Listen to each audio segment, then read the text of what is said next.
گڵدانی شعر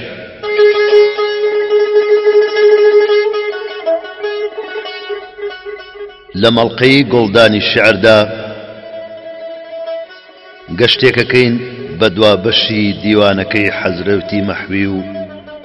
هەندێک لە چوارینەکانیدا.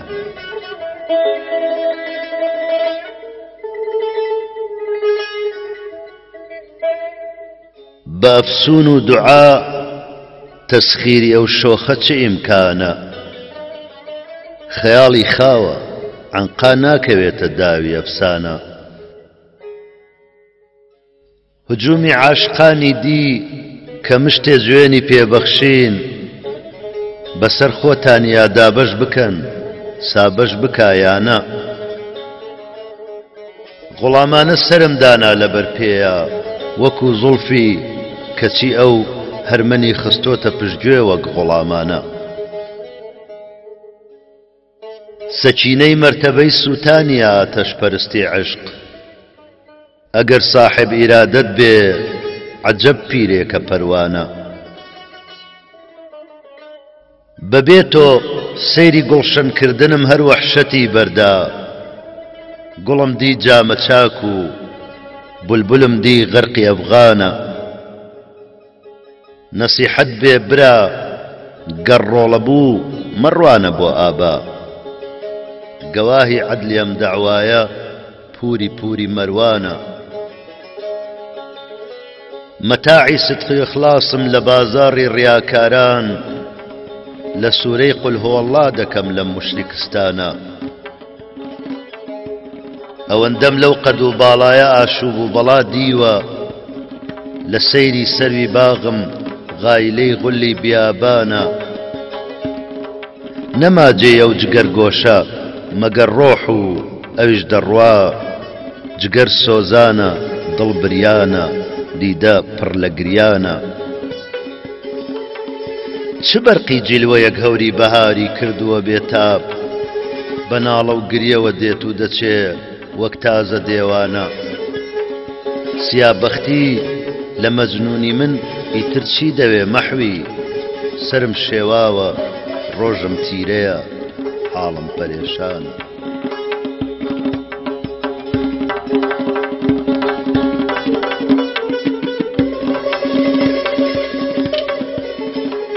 شمشادە ئەمە یا قەدە یا سەروی ڕەوانە، یا عەرعەرە یا نەخلی مرادی دڵوجانە. داخۆ ئەما گریجەیە پەخشاوە بەسەردا، یا سونبولە کردوویە سەبا زوڵفی بەشانە. ئاهوی خوتەنە جیلوە دەکاتن لە خەتادا،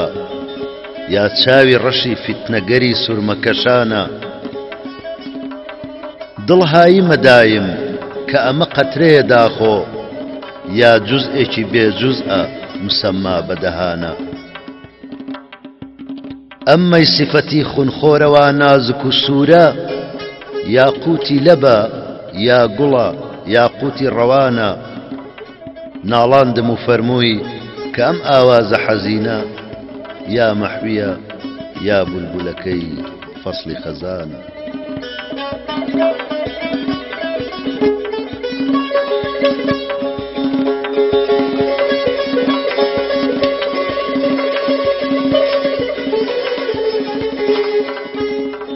لە ڕۆژێ هەڵدرا ئەم کۆنە خەیمەی تان و پۆشینە، لە سایەیدا شەرابی بەزمی عوشرەت گریە جۆشینە. دەبینی جێیەک ئەمڕۆ بەزمی عەیش و بادەنۆشینە، سبەینێ زوو زەمانە وەزعی گۆڕیوە لە نۆش شینە. لە کێ پرسم دڵی بۆ پڕ لە خوێنی حەسرەتە یاقووت، عەزاپۆشی چییە و کێیە جلی پیرۆزە بۆشینە. بەهارێکی کە داخۆ بێ نێ هەی بێن و شینیەکەین فەلەک هەرشینە سەحرا شینە کێ و لێوی جۆشینە وتم بۆ ڕوت و پوتن ئەو کەسانەی عاشقی ڕوتن وتی شان و شکۆهی زیندە دڵ هەر ژەندە پۆشینە سەفای سافی جوانی ڕۆی و دوردی دەردی پیری هات خمارێ ماوە بەزەم شەو لە بادەی بەزمی دۆشینە کوڕی بێ تا سەرم دایی زەمانە مەمکی کەس نادا کە سەعبە شیری شەفقەت مەحویە لەم شێرە دۆشینە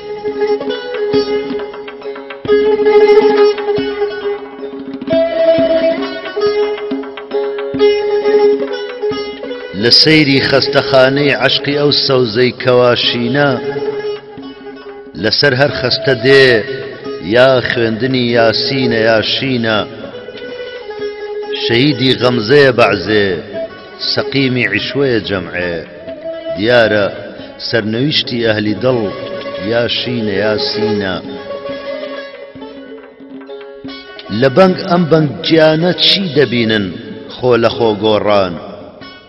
لە دنیادا مەداری عەیش و خۆشی خۆنەناسینە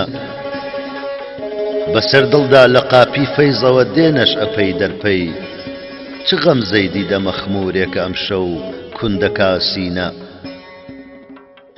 هەناسەمدا بەناڵە عەرزی حاڵی کەم کە تاساوە لە خوێناوی دڵ و جەرگم دەروونم کەی لە تاسینە لە عالەمدا عەلامەی سوبحی حەشر ئەم شەو بەیانیدا خدا عالم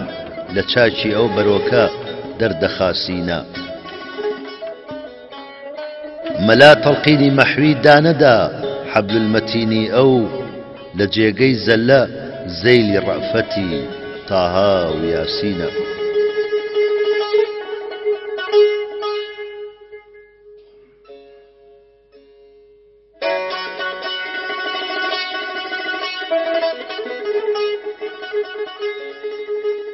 غائب لە دیدە چاوی سرم دڵمە پێتەوە دەستم بە ئاسمانەوە چاومە بەڕێتەوە جان سەختەیە لە دەعوەی عیشقا درۆزنە ئەو زیندە ماوە تا لە سەفەر یاری دێتەوە جانانە ڕۆی و جان و دڵم هەردوو دوو بە دووی یا ڕەبی چی بکەم بە نیساری کە بێتەوە ڕۆشن کە چاوی منتەزیرانت بە گەردی ڕێت تۆ دێی و نووری دیدەی من دێ بە پێتەوە خۆم و خوێنمت لە فکر چوو دوعا دەکەم ڕەنگی خوێنی من کە لە دەستت نەچێتەوە لەحزێکی منی لە سەومە عەدادی بوو ئەمری دا ئەم هەرزە گەردە لەم دەرە دەرکەن نێتەوە ئینسافی دا کە دیتەبی عیشقم لە شیددەتا حەقیەوتی بەم ئاگرە گەر بشتوێتەوە وەک شەوکشا بەسەر ماهی ڕوخساری یاخەتی گیرا ئەم ئافتابە کە قەت بەرنەبێتەوە مەحوی بەیادی تۆوەیە شوغڵی کە ڕۆیوی غائب لە دیدە بوو بە خودا دڵمە پێتەوە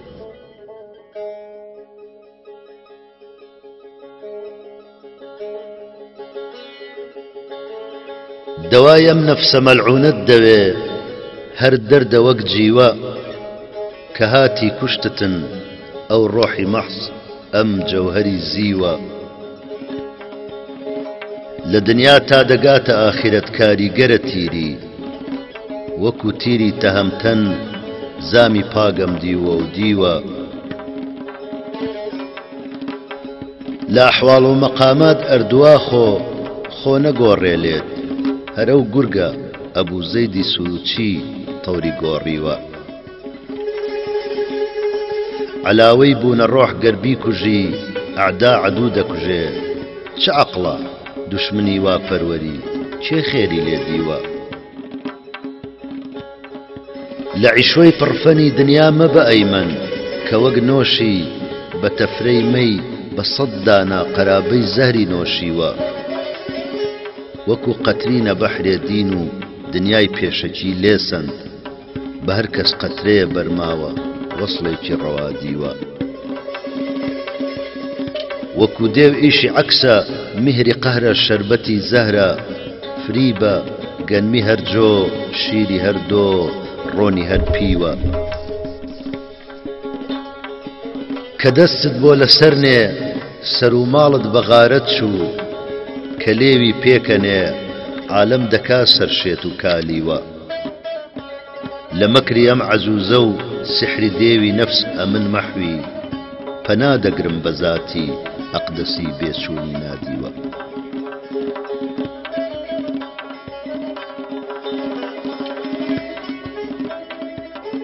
کە بێ لێوی لەسەر لێوم بنێ ڕۆحم لەسەر لێوە کە لێوی لابەرێ ئەڵبەتە ڕۆحم دەردەچێ پێوە شەکەرباری نمەکپاشی ئەگەر ببوایە من دەموت کە خونچەی تازە پشکوتوو دەشوبهێ بەو دەم و لێوە دەڵێ هەر کەس ببینێ یار و ئەغیاری بە ئەترافە خودا چین ئەم هەموو دێوە لە دەوری ئەم پەریشێوە هەتا ڕۆژە دەبێ بۆ شامی شەو هەوڵێ بدا هەر کەس ئەگەر شاهەنشەهە ئەو ڕۆژە ڕۆیی شەو بە بێشێوە بەهارێ بوو جوانی بوو بە سوخرەی پاییزی پیری بەسەر چوو باق و باقی ماوەوەی مشتێ چڵ و چێوە مەگەر شاری عەدەم جەیواتیا سەرگەشتە بم قاتە بیابانە بەشی مەجنونە خاسی کۆهکەن کێوە ئەمینی شێتیە مەحوی لە مەکری نەفسی ئەممارە مەگەر ڕەحمی خودا دەمبەستی کا ئەممارە ئەنجێوە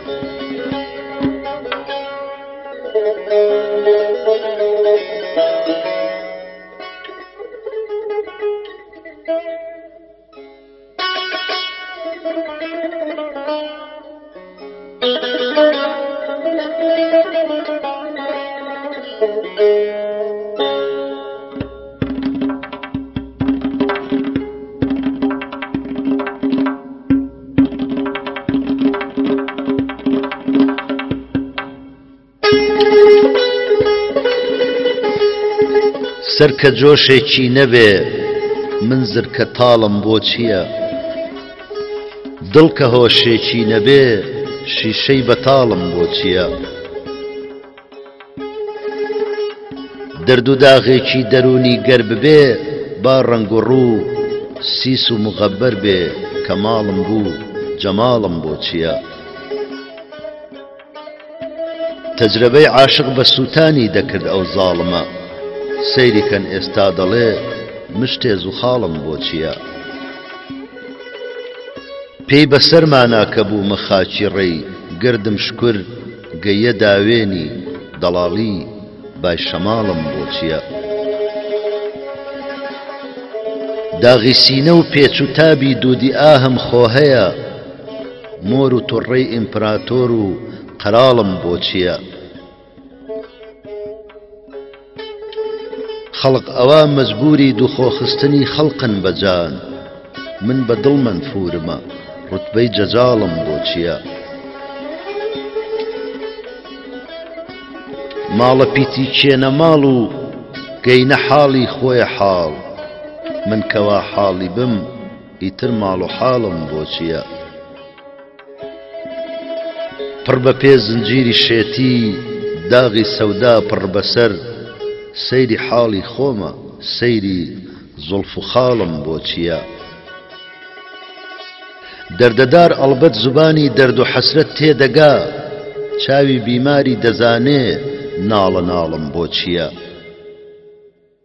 دڵگلە و شەکوەی لە ئەشکەنجەی عەزابی زوڵفیار کردووە و فەرمووی ئەدی زنجیری زاڵم بۆ چییە حاڵە بەدحاڵی لە شوێن و ماڵە وێرانی لە دوو مەحویە گەر ئەهلی حاڵی حاڵ و ماڵم بۆ چییە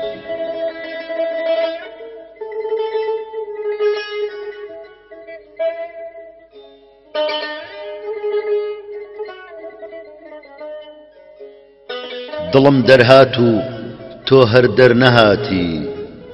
نەهاتی هەر نەهاتی هەر نەهاتی کە ئەم خەندە و قسە و لێوەت هەیە تۆ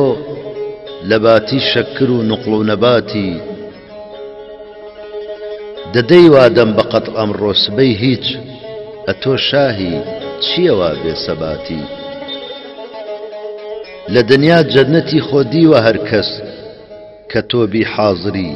وەختی وەفاتی ئەگەر ڕۆژە بتی من هەر بتێبێ سەرە و ژێرە کە تۆ وەک ڕۆژ هەڵاتی کە خزر ئەو خاک و خۆڵی بەردەرەی دی وتی تۆ خاچی یا ئاوی حەیاتی ڕوخیشی کردە ئەو لادەیشی پرسی بە شۆخی شاهی من تۆ بۆچی ماتی کە داغی سینەمیدی دەردی دامێ وتی مۆرد هەیە ساحب بەراتی کە شیرین و تەڕی دی شیعرەکانم وتی مەحوی کە میراوی فوراتی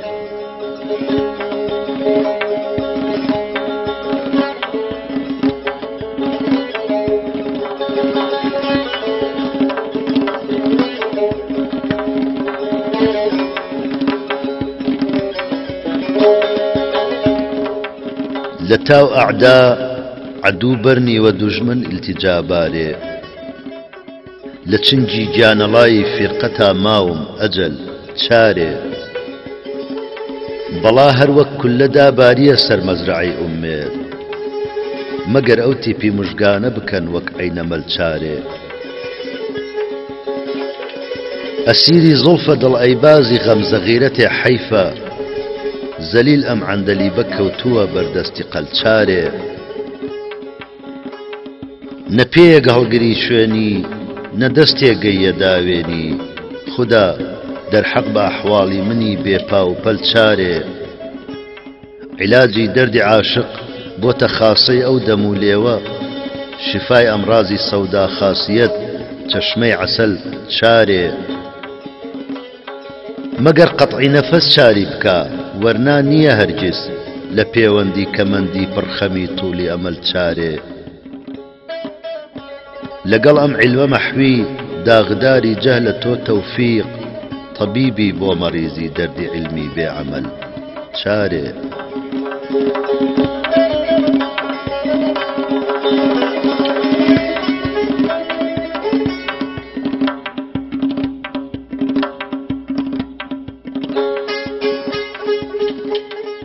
سەروی ڕەوانە قامەتی لاوی ڕەوان دزی ئافەتی جانە غەمزەی چاوی ڕەوان دزی لەو ناسیحانی ئێمە کە بۆ دڵ دەدەن بەدەست دڵڕەنجە بۆ نیگارم و دینی لەوان دزی مەجنونی جیلوەی ئەو پەریەم دیوە هەرچی دی یەغماگەرێکە عەقڵی لە پیر و جەوان دزی وەک کارەبا لەکا کەشی جەزبی حوسنی تۆ سەبری بەدزیەوە لە منی ناتەوان دزی لێشاوی بەستووە بەڕوا مەحویا سروشک داخۆ چ بێ قەراری لە ئاوی ڕەوان دزی بە نۆشی جانی وەردەگرم پیاڵەی زەهری هەر نێشێ بە دەردی دڵ بچم گەر بێ لە جەوری تۆ دڵم بێشێ بەوەم زانی لە باغا چقلی گوڵ هەڵچەقیە داوێنی کە لێرە دڵ لە سینەمدا برینی نەشتەری دێشێ شکریار ئیزنی دام هەم گریەکەم هەم قوڕ بەسەرداکەم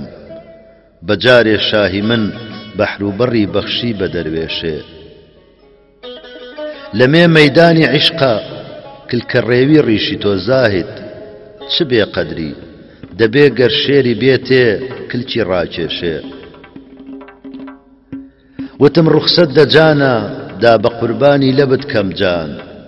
وتی بەحرێکی شەد ئەڵبەت دەنیشێ پێیەوە مێشێ خدا گرتوو دڵم چۆتن بە گشت شۆر و شەڕی عیشقا بە نەسی ئایە ئەفلاک و زەمین ئەم بارە ناکێشێ سەنەد بێمۆر و خەت دعوای محەبەت کردنە مەحوی تعشق بێ دڵێکی داغدار و سینەی ڕێشێ.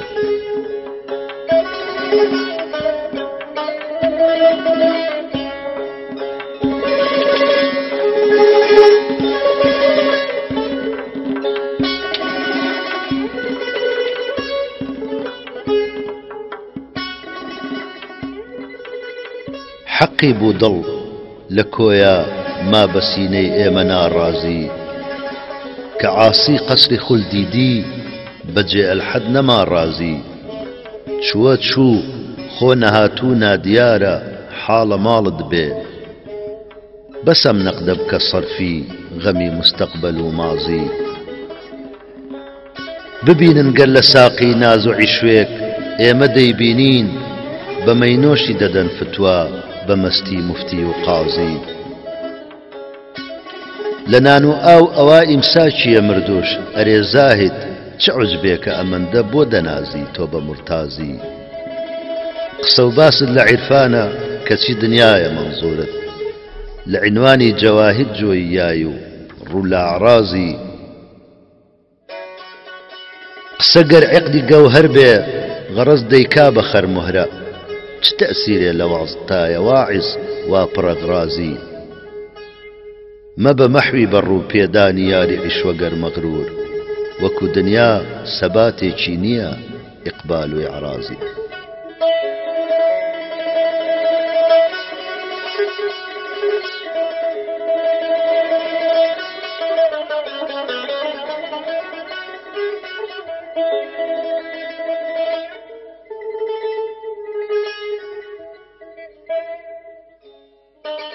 پیری نفوزی کردە بەدەن بەسیە تەنگمەڵی دەرچۆ لە خانووی کە خەلەلگەیە تەنبەڵی قەیکردنی سوراحی ئەگەر تێبگەی دەڵێ دڵ تێکەڵ هاتنە لەگەڵ ئەم خەڵکە تێکەڵی وا دڵ بەداغم ئەز لە ڕەقیب ئەرسەری بڕن بۆ ئەکلی لەحمێ و سەگە من دەبمە حەنبەلی تەرسا بەدینی ئەو یەدی بەیزایە بوو نەجووی بۆ کوشتنم کە دەستی دەرێنا لە باخەڵی دنیا بە تەوسەوە دەمی مەرگ وتی کە ذوالقەرنەینی دی زەلیلە لەکن خۆت ئەتۆ کەڵی زاهید چییە هەیە گەبەڵی ڕیش و تووکە سەر ئاگر نەبێ چ بێ سەری دەرکا لە جەنگەڵی مەحوی قەزا قسێکی خۆشی وت بە چاری ڕووز دوێنێ گەماڵە گەورەکە ئەمڕۆ یەکێ دەڵی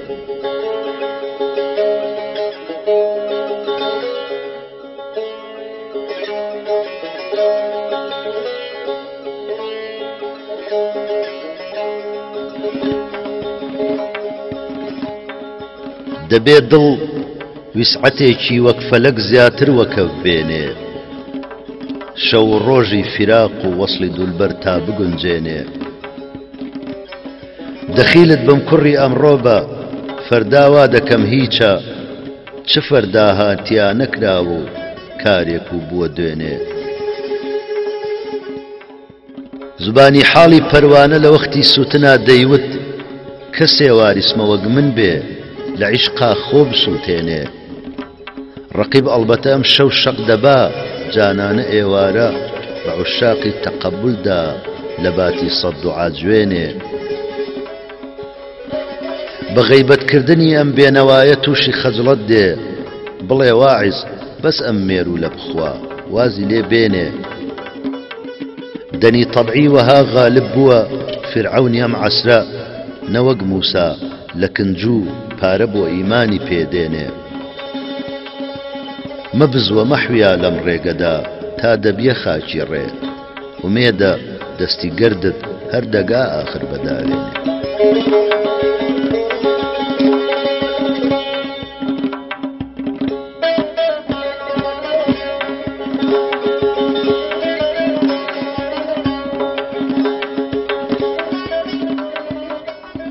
دڵی بردم بە شۆخی دولبەرێکی تازە سەر لە نوێ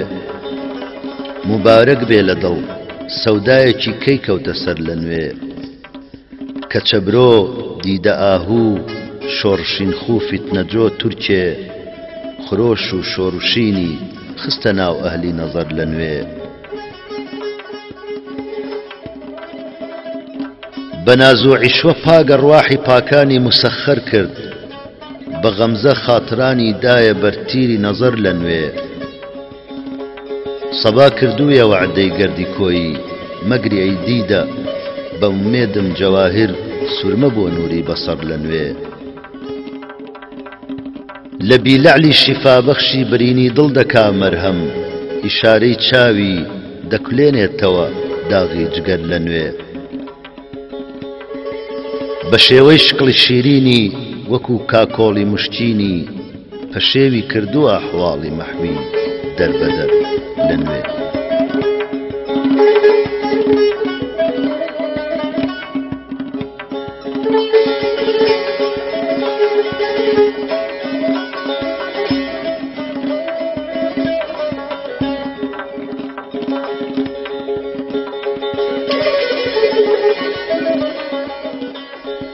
دڵ فریبی دلبەری دڵدار هەی فیتنەگەر هەی ڕەندە هەی عەیار هەی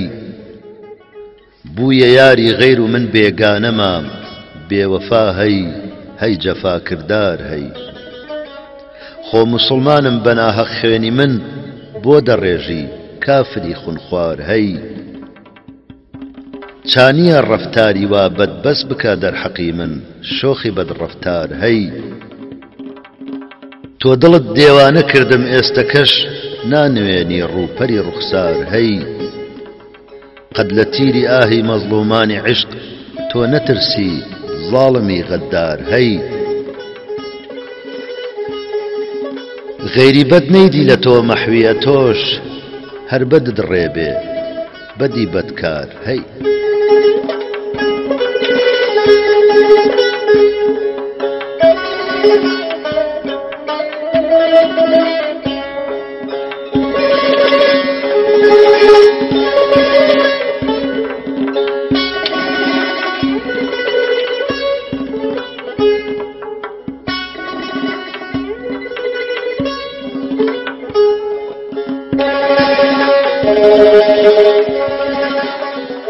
خەڵی دەوری لێوی ئاڵت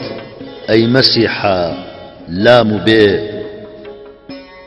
هەر لە جامەی سەبزە چێ بۆ غەیننون و چیم و هێ خونچە بازاڕی نەزاکەتداری و تەنگی شکان هەر کە زاهر بوو لە دەوری باغی حوسنت لام و بێ لەب شەکەر تاکەی لە حەسرەت خاڵی مشتینت دڵم داغدار و خەستە بێ وەک لام و ئەلف و لام و هێ لا لە ڕوخسارم لە سایی ئەشتی خوێنین ڕەنگەوە چونکە ڕووسورم لە قاپی عەین و شین و قاف و تێ عشق دەیجانا منی ڕیسوای عالەم کردووە چاکە ئینسافت ببێ بۆ ئەلف و سین و تێ و هێ ئێستا بۆ لابوو گەزاف هەر کەس دەبینی عاشقە نەک هەموو کەس جان فیدا وەک میم و حێ و واویێ مەحویەم ڕۆ زۆر نەخۆشە قەت شیفای نابێ بە هیچ گەر شیفای بێتن بە بۆی زوڵف و ئەو ئەگریجە دێ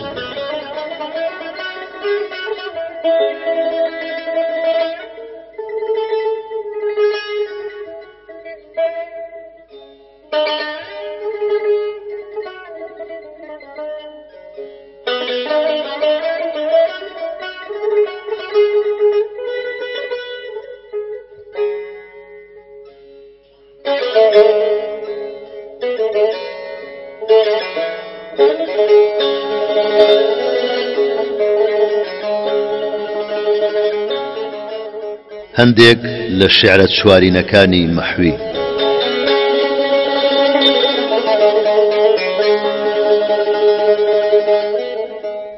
حرامەوە بەرناوی لە بیمەیگونی تۆ ئەحباب نەکەن تا شست و شۆ سەد دەفعە لێ و دەم بە بادەی ناو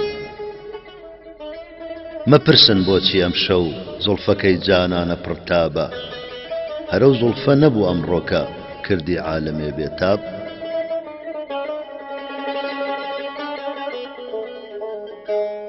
دەمێ بە وسعەتی کورسی کەرەم کە پێم ئەی ڕەب زوبانێ پێوە ڕوابێ بەقەد هەموو کەوکەب بە عمری نۆحەوە تەوفیقی تۆ بکا ئیمداد لە بەحری شکرەوە یەک قەترە بێن مەسەلە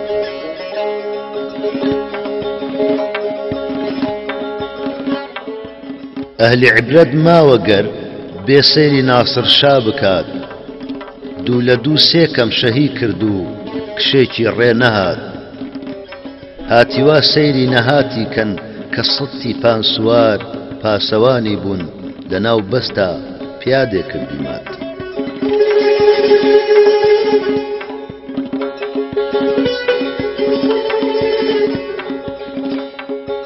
تێگەیشتن مەغزە ئەم ئینسانە پۆست خۆمەکە بێتەجرە بە قوربانی دۆست تۆ مەڵێ یەک مەرتەبە سەد مەرتەبە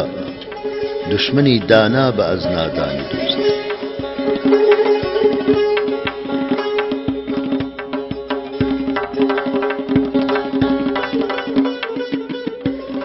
چییە ئەم هەموو تەنتەنە و من و منت ئەمەندە چییە فەخر و بەخکردنت بە ڕۆچوونی ئاوێ دەکەی زیندەگی بە دەرچوونی بایەک دەبێ مردنت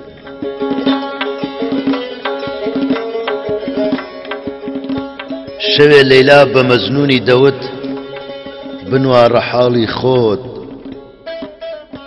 بە خۆڕایی کە چۆنت دا بەبا عەقڵ و کەماڵی خۆت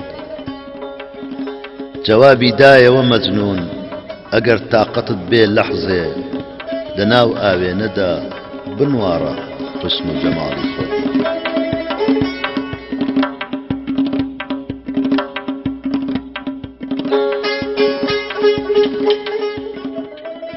نسیمی صبح دەم شەبگیریە تا ئەسکەلەی بێرود بڵێ بەو ئاشنایە بێچرایە شامی من بێڕوود بە هیچ ئینسانی کامیل هیچ نییە سەربەستە و پابەن خەڵاتی عیشقە مەحوی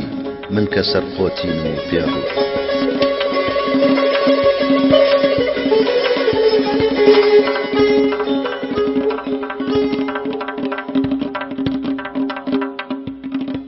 ئەو مەسخەرەی زەمانە بە شاه و وەزیری کرد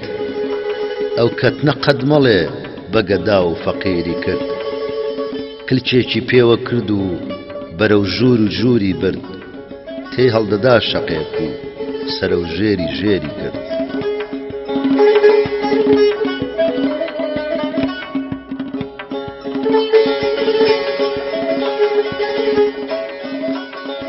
زاڵمی دڵڕەقی ڕووگرژی موسڵمان ئازار هەر بە ئیزایە کە ڕەنجی بگەڕێتە ڕوخسار بەردەگەر سەر نەشکێنێ بەچی ڕوڕەنجین کە کە لە پێ هەڵچەقێ ئەوسا ڕۆخی گوڵناریە خار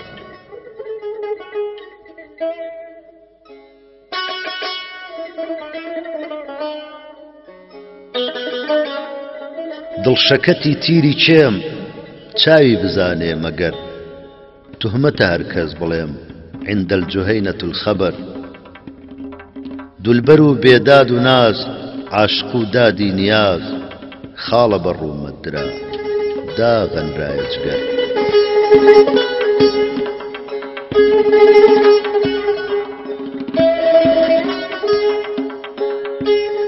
ئەم ڕۆژهەڵاتە نوکتەیەکی خۆش و دڵپەزێر دەرچوو لە دەم گەدایەکی مسکینی سەربەزێر دینێژەکە غەنیوتی هەر بۆ ئەمانەیە چ نێژی سەربەزێر و چ نسکێنی سەربەزێر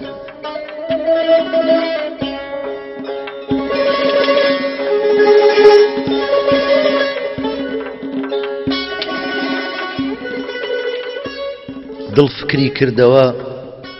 چییە قیرم بووە شیر پیرانی بردەوە کە جوانیمی کەوتە بیر قامەت نەمام و پشتی وەکو مێ و ڕۆنی نەرم چەوتاوە ڕقەڵاتووە وەک چەوتە مێوی پیر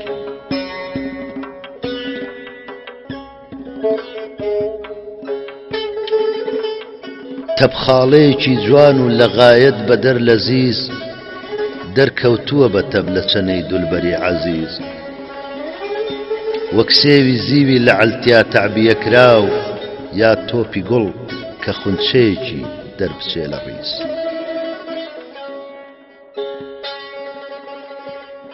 پەروازی جانە ڕۆینی جانانە وەرنە بۆچ، تۆ گۆرەوی لە پێ دەکەی و من لە دەست ئەچم. هەستانت ئەرقیامی قیامەت نییە چییە، بێدەخڵی چەنگ و نەی و مەی هەر لە مەستەچم.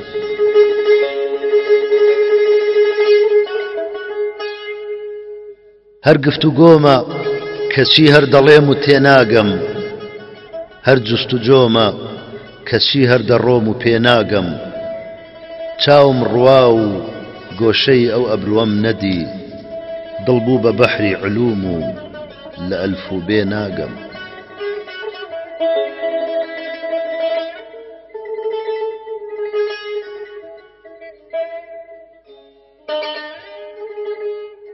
وەکو مەحرومی نۆشینی مەی ئەو لەعلی نۆشینەم، لە زەوقی چەشتنی نێشی مژەیشی بێبەشە سینەم. گەهێ دەردێ دەکا دەرمان، بە قەتڵێ گەه دەدا فەرمان. منم کەس غایەتێ حرمان، نەبا ئەونم نەبا ئینم.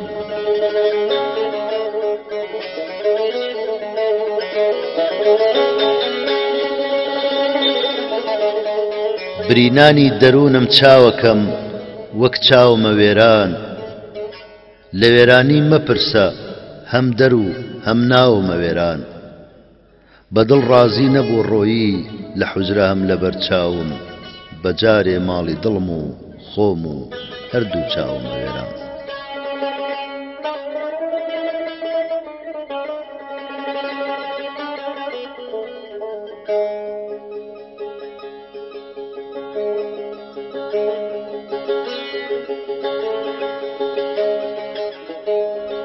ئەگەر لەیلا ئەگەر فەرهادە تا حەشر هەر ببن مەمنون. لە یومنی عیشقە فەیزی حوسنە وا بەم ڕوتبە نائیل بوون. دەکەن ڕەشتاڵەیەکی دەشتێکی باسی لەگەڵ شیرین، دەبەن بەردهەڵکەنێکی کێرزی ناوی لەگەڵ مەجنون.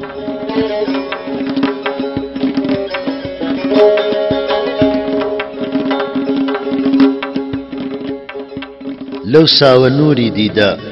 کە چاوم بڕیوە من، بۆ هاتنت لە ڕێگەکە چاوم بڕیوە من. حائل نەما لە بەینی بەری پێت و دیدەما، فەرموو کە پەردەکەی سەبەلم هەڵبڕیوە من.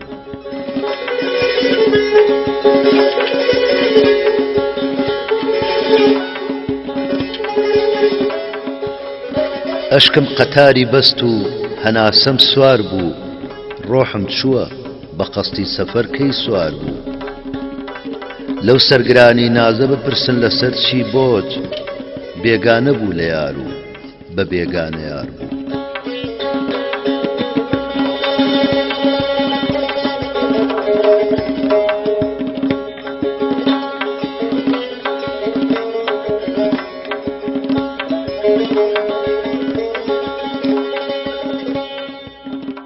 دڵم وەک خونچە پڕخوونی فراقی سەبز پۆشێکە، وەکو سنبول حەواسم تەفرەقەی کاکۆڵ بەدۆشێکە. کە شاید بێتەوە بۆ سەیری شینی ئەم سیابەختە، بە مەرجی مەحوی ئەینەی ناڵێ وەی دەف فرۆشێکە.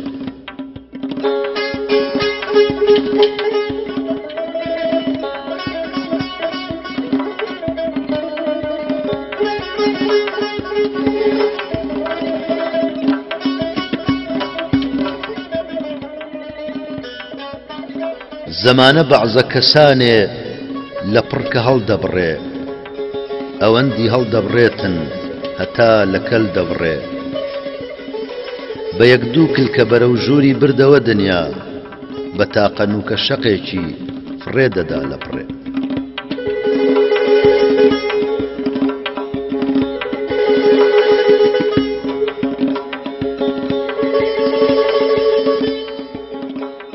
ڕێی خستە خەستەخانە کە یاری خوجەستەپەی، جێی چاوەزارە مەحوی ئەم ئەسرارە دەرنەخەی. سایی همای دەوڵەتە کەوتۆتە سەرسەرت داوێنی هەوری ڕەحمەتە مفتی لەدەست نەدەی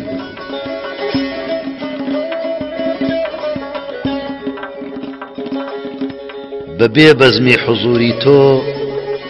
حرامم کردووە بادە نەوەک بشتێ بە نەشئەیمەی خماری دەردی بێتۆی لە میحنەتخانەکەی مندا بەبێ تۆ هەر بڕاڕۆیە کە جارێ ئێوە ناپرسن لە من بۆچی براڕۆی